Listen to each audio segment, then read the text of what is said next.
शीस पगान झगा तन पे प्रभु जाने को आही बसे के ही ग्रामा।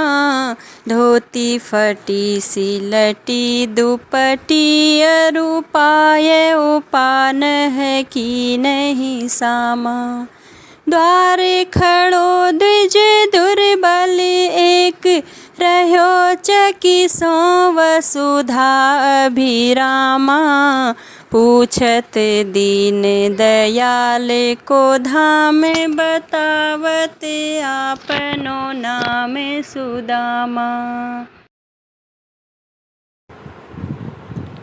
सुप्रभात बच्चों, यह पंक्तियाँ सुनते ही आपके मन में, आपके मस्तिष्क में एक दृश्य उभर कर आया होगा और यह दृश्य है श्री कृष्ण और सुदामा के मिलन का दृश्य। तो आज हम पढ़ने जा रहे हैं NCERT कक्षा 8 हिंदी का पाठ 12 सुदामा चरित। इसके रचयिता हैं श्री नरोत्तम दास जी। सुदामा चरित में हम देखेंगे कि किस प्रकार अपनी पत्नी के बार बार आग्रह करने पर सुदामा जी श्री कृष्ण से मिलने उनके महल जाते हैं। वहाँ पर उनका किस प्रकार से स्वागत होता है और अंत में जब वे अपने गांव वापस लौटते हैं तो वहाँ पर क्या होता है।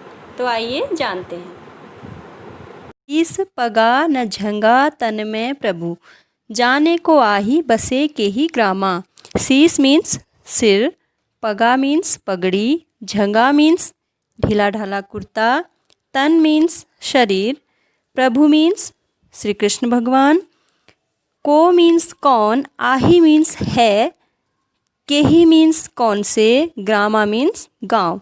तो शीस पगा न झंगा तन में प्रभु, इन पंक्तियों में द्वारपाल श्री कृष्ण के पास जाकर उनको बता रहे हैं कि हे प्रभु, दरवाजे पर कोई आया हुआ है जिसके शीस पगा न झगा तन में, जिसके सिर पर पगड़ी नहीं है और शरीर में कुर्ता नहीं है।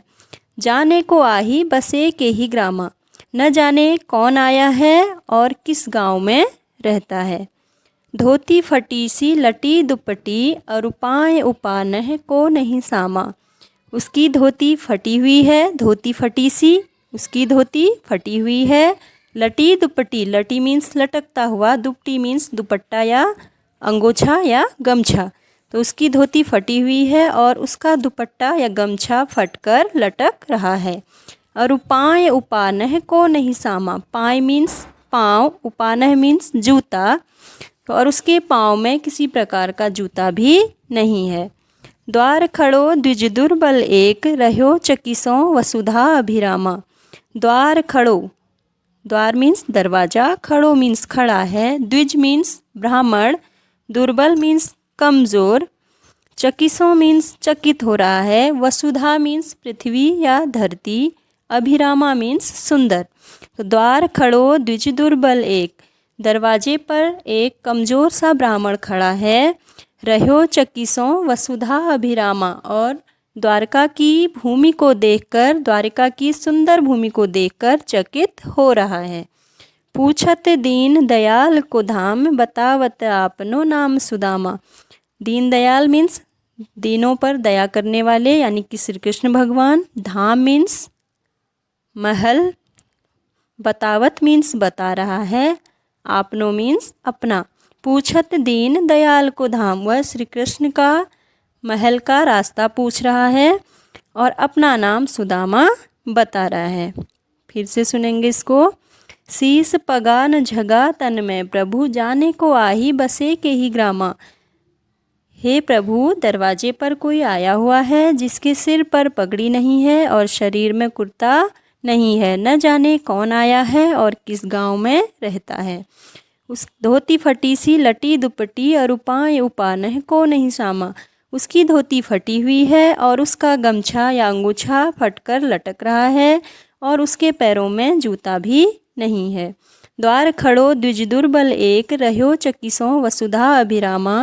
दरवाजे पर एक कमज़ोर सा ब्राह्मण खड़ा है और द्वारिका की भूमि की सुंदरता को देखकर चकित हो रहा है।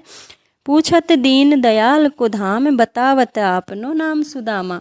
वह श्री कृष्ण भगवान के धाम का रास्ता पूछ रहा है, यानी उनके महल का रास्ता पूछ रहा है और अपना नाम सुदामा बता रहा है। ऐसे बेहाल बिवाइन सौ पगकंटक जाल लगे पुनि जोए, हाय महादुख पायो सखा तुम आए इतैन कितै दिन खोए। बेहाल मीन्स बुरे हाल, बिवाइन मीन्स फटी हुई एड़ियाँ, पग मीन्स पैर, कंटक मीन्स कांटे, पुनि मीन्स बार बार या दोबारा, जोए मीन्स ढूंढना। महादुख बहुत अधिक दुख, सखा मीन्स मित्र। ऐसे बेहाल बिवाइन सौ पगकंटक जाल लगे पुनि जोए।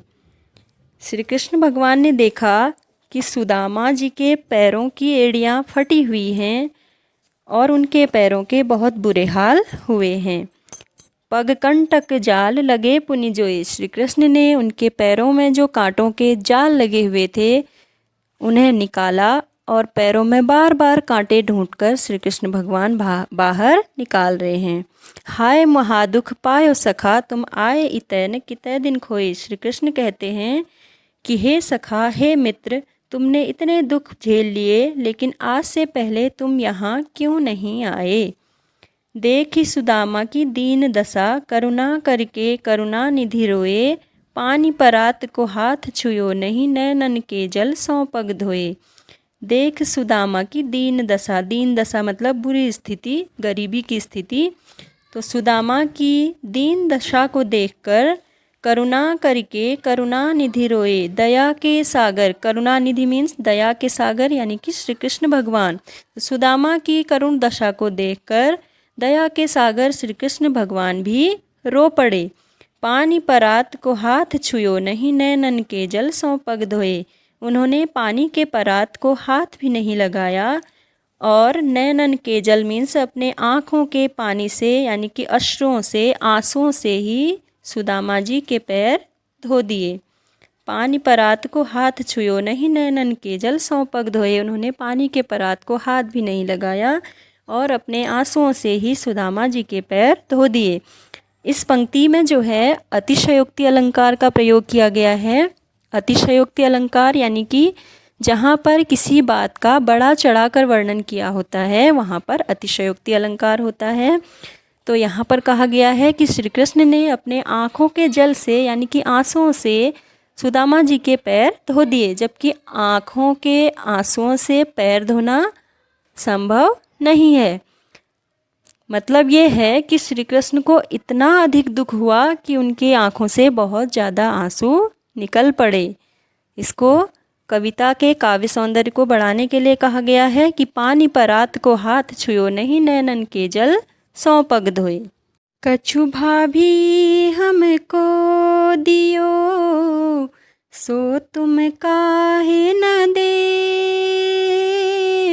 चापी पोटरी काख में, रहे कहो के ही हेत। सुदामा रहे कहो के ही हेत। देखिए, कछु भाभी हमको दियो, सो तुम काहे न देत। चापी पोटरी कांख में, रहे कहो के ही हेतु। कछु मीन्स कुछ, चापी मीन्स दबाकर, पोटरी मीन्स पोटली, कांख मीन्स बगल में। कछु भाभी हमको दियो, सो तुम काहे न देत। श्री कृष्ण भगवान सुदामा जी से कह रहे हैं कि कछु भाभी हमको दियो, भाभी ने हमारे लिए कुछ न कुछ अवश्य ही दिया होगा। सो तुम काहे न देत, वो तुम मुझे क्यों नहीं दे रहे हो। चापी पोटरी कांख में, रहे कहो के ही हेतु। इस पोटरी को अपनी बगल में दबाकर कहाँ के लिए रख रहे हो। आगे चना गुरुमात देते, लये तुम चापी हमें नहीं दीने।